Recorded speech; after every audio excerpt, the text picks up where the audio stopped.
एक रिच और middle class में इतना छोटा सा फ़र्क है जिसे समझने के लिए लोगों को कई साल लग जाते हैं और तब भी वो उस चीज़ को समझ नहीं पाते। और ये फ़र्क है सिर्फ दोनों की सोच का। अब ये कैसे होता है मैं आपको बताता हूँ। मैं एक जॉब ऑफ़र करता हूँ जिसमें जितना पढ़ा है उतना काफ़ी होगा और 1 घंटे के हिसाब से मैं 2000 रुपये दूंगा। अब इसमें एक मिडिल क्लास माइंडसेट वाला आदमी जितना ज़्यादा हो सके उतना ज़्यादा देर तक काम करेगा और उतना ज़्यादा पैसा कमाने की कोशिश करेगा।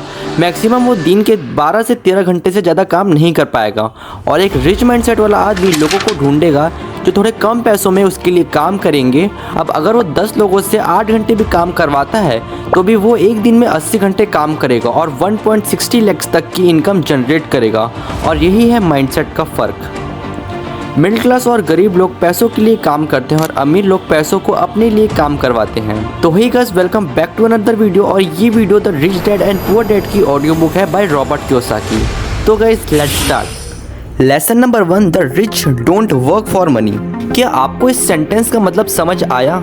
इसका मतलब ये है कि रिच लोग कभी भी अपने टाइम का लेवरेज देकर दूसरों के लिए जॉब नहीं करते, बल्कि वो अपना काम दूसरों से करवा के उनके टाइम का लेवरेज लेकर इनकम जनरेट करते हैं। या फिर वो अपना पैसा ऐसी जगह लगाते हैं जहां उनका पैसा उनको और पैसा बनाकर देता है और ऐसे ही उनका पैसा उनके लिए काम करता है। और हैरानी की बात यह है कि हमारे एजुकेशन सिस्टम में ये चीज़ बिल्कुल भी नहीं पढ़ाई जाती कि हमारा एजुकेशन सिस्टम हमें काम करके स्लेव बनाने की कोशिश करता है और वो हमें पैसे के बारे में बिल्कुल भी नहीं बताता।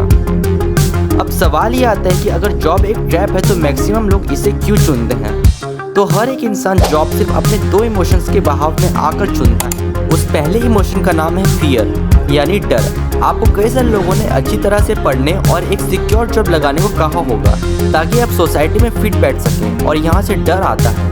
उनको जो पता है वो अपनी तरह से आपको एडवाइस करते हैं, लेकिन इस तरीके से आप एक स्लेव बनेंगे बिकॉज इसे डिज़ाइन ही इस तरह से किया गया है। आप इस डर से काम करने जाएंगे ताकि आपके बिल्स, रेंट्स और आपके एक्सपेंसेस पूरे हो सकें। अगर शॉर्ट में कहूँ तो आप अपनी शॉर्ट टर्म प्रॉब्लम को सॉल्व करने के लिए एक लॉन्ग टर्म प्रॉब्लम में फंसते हैं, और फिर जब आपके हाथ में आपका पेचेक आता है तो आपके अंदर दूसरा इमोशन जगह लेना शुरू करता है जिसका नाम है डिज़ायर। इसका मतलब है जब आपके पास पैसे आते हैं तो आप उन चीज़ों के बारे में सोचते हो जो चीज़ आप उस पैसों से खरीद सकते हो, जिसके वजह से आपका पैसा ख़त्म होता है और उसके बाद आपको फिर यही लगता है। पेचेक आने के बाद यही साइकिल फिर से रिपीट होता है। अब कई लोगों का सोचना ये होगा कि इनकम बढ़ने के बाद तो हमारी प्रॉब्लम्स ख़त्म हो जाएंगी, लेकिन इसके बजाय आपके डिज़ायर्स और ज़्यादा बढ़ते हैं और आप अपने एक्सपेंसेस और ज़्यादा बढ़ा देते हो और इसी ट्रैप में फंस के रह जाते हो। रॉबर्ट कियोसाकी के रिच डैड का कहना था कि आपको इन 2 इमोशंस को कंट्रोल करना आना चाहिए। इन दोनों इमोशंस को कंट्रोल करोगे तो जल्द ही आप काफ़ी सारी चीज़ों को समझकर इस ट्रैप से बच जाओगे। इस लेसन को अच्छे से समझाने के लिए मैं आपको एक एग्जांपल देता हूँ। तो गाइस, अगर इस पॉइंट तक आपको वीडियो इंटरेस्टिंग लग रही है तो जल्दी से लाइक सब्सक्राइब एंड शेयर कर दूँ। अगर आप एक गधे के सामने एक कैरेट लटका दोगे तो उस कैरेट को कंट्रोल करने वाला अपनी डेस्टिनी में पहुंच जाएगा, मगर गधा सिर्फ उस कैरेट को ही चेस करता रह जाएगा।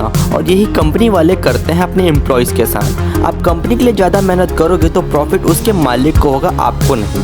वो तो गधा है मगर आप एक इंसान हो, इसलिए इस ट्रैप को अवॉइड करो, अपने इमोशंस को कंट्रोल करो और अपने आप को ग्रो करो। Lesson number 2, why teach financial literacy.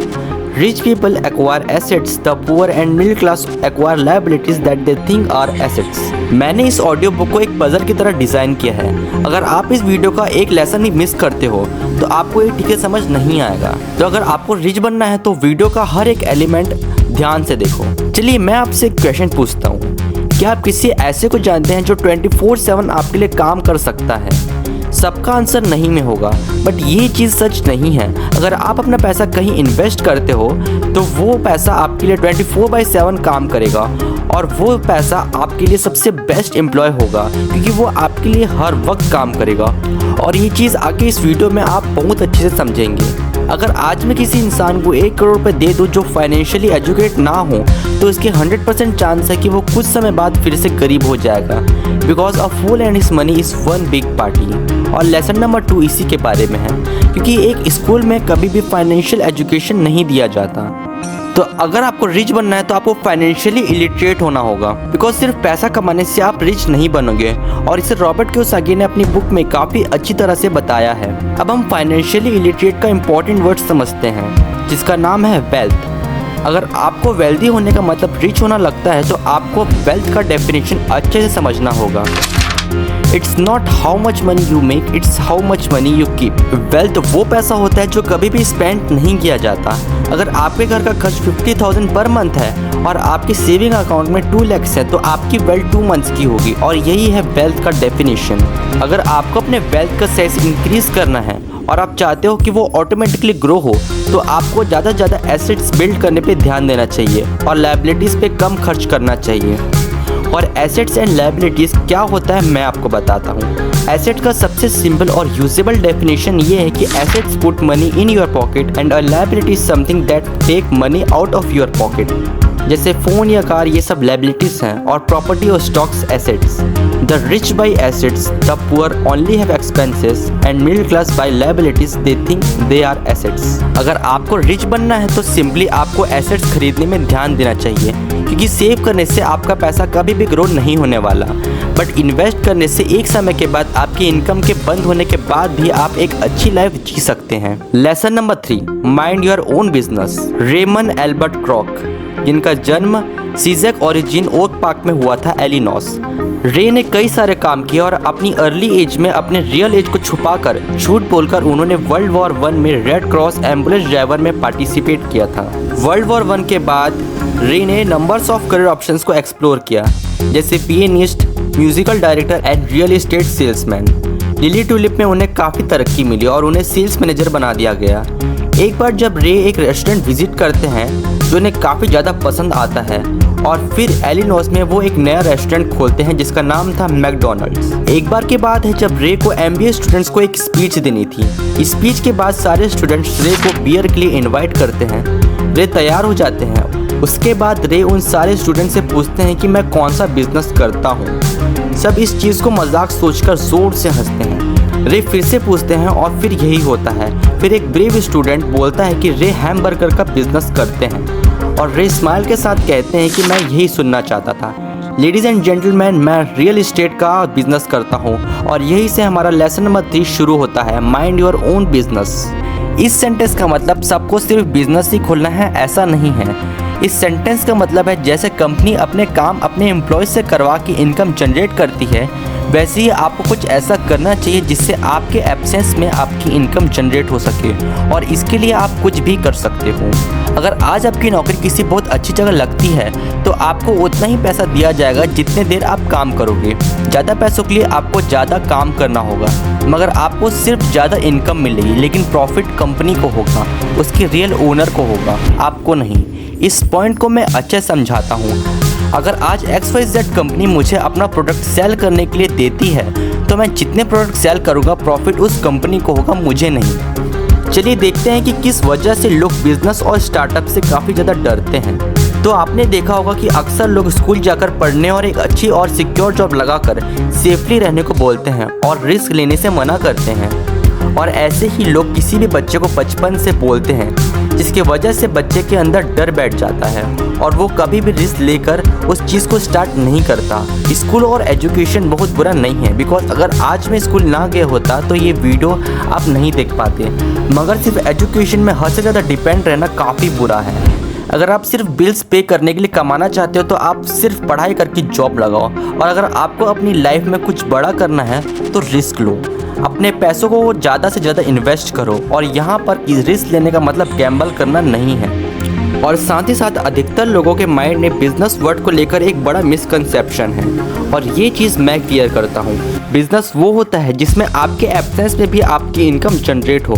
अगर हम इंडिया के रिचेस्ट मैन की बात करें तो वो खुद मुकेश अंबानी अपने बिजनेस में काम नहीं करते, बल्कि उन्होंने बहुत सारे लोगों को हायर किया हुआ है जो कि उनके एब्सेंस में काम करते हैं और प्रॉफिट जनरेट करते हैं। तो कभी भी आप बिजनेस स्टार्ट करो तो उसमें खुद काम ना करके दूसरों से काम करवाओ और फिर उस बिजनेस को स्केल करते जाओ, और इसी का मतलब है माइंड योर ओन बिजनेस।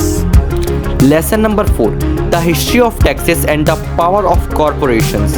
देखकर ऐसा लगता है कि सारी टैक्स वसूली ये सरकार मिडिल क्लास लोगों से करती है और जो इनके करोड़पति अरबपति दोस्त होते हैं उनको सिर्फ फायदे ही फायदे दिए जाते हैं। ये चीज एक और डेटा पॉइंट में झलकती है। बजट डॉक्यूमेंट्स में हमें देखने को मिलता है कि सरकार के पास जो कमाई हो रही है वो 19% पैसा इनकम टैक्स से आ रहा है, 18% जीएसटी से आ रहा है और सिर्फ 17% कॉर्पोरेट टैक्स से आ रहा है। अब इस ग्राफ को देखिए, हमेशा ऐसा नहीं होता था। 2014-15 और उससे पहले मेजॉरिटी शेयर सरकार का एक्चुअली में कॉर्पोरेट टैक्स से आता था, यानी कि कंपनीज पर लगाए जाने वाले टैक्स।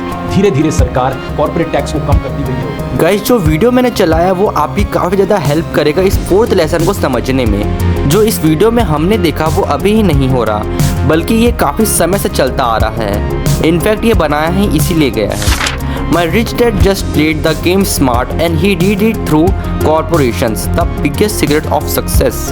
ये काफ़ी अच्छा सेंटेंस है और इसमें ही लेसन नंबर 4 का डेफिनेशन है।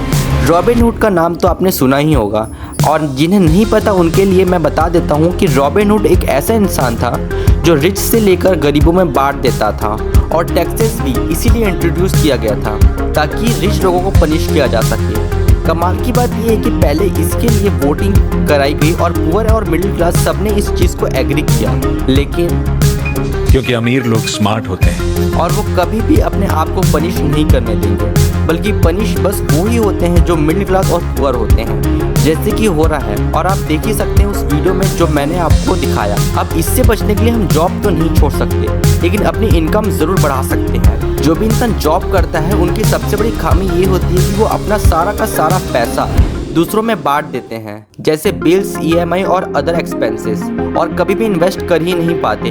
रॉबर्ट कियोसाकी के साथ भी ऐसा ही होता था, मगर वो हमेशा अपने आप को पहले पे करते थे, यानी वो अपना पैसा सबसे पहले इन्वेस्टमेंट में लगाते थे, एसेट्स बिल्ड करते थे, और जब कुछ पैसे बच जाते तब वो बिल्स वगैरह पे करते थे। और इसी के कारण कुछ समय बाद उनका एसेट कॉलम बहुत बड़ा हो गया, इतना कि अगर वो आप उसमें पैसा ना भी डाले तो वो अपने आप ग्रो होकर उनको पैसा देगा। और कॉर्पोरेशंस भी यही करते हैं, वो सारा खर्च कर देते हैं और फिर अपने खर्चों को ज़रूरी बताकर वो टैक्सेस को कम कर देते हैं, और यही चीज़ जॉब करने वाला इंसान कभी नहीं कर पाता।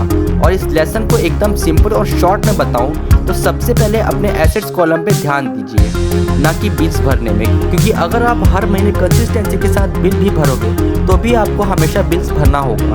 पर कंसिस्टेंसी के साथ एसेट्स पे ध्यान दोगे तो एक टाइम के बाद वो खुद आपको इनकम जनरेट करके देगा। फाइनेंशियल आईक्यू को बेहतर बनाने के लिए 4 चीज़ आपको ज़रूर आनी चाहिए। फर्स्ट, अकाउंटिंग, नंबर्स को समझने की स्किल्स। सेकंड, इन्वेस्टिंग, किस तरह और किस में इन्वेस्ट करना चाहिए। थर्ड, अंडरस्टैंडिंग मार्केट, यानी सप्लाई और डिमांड का कॉन्सेप्ट।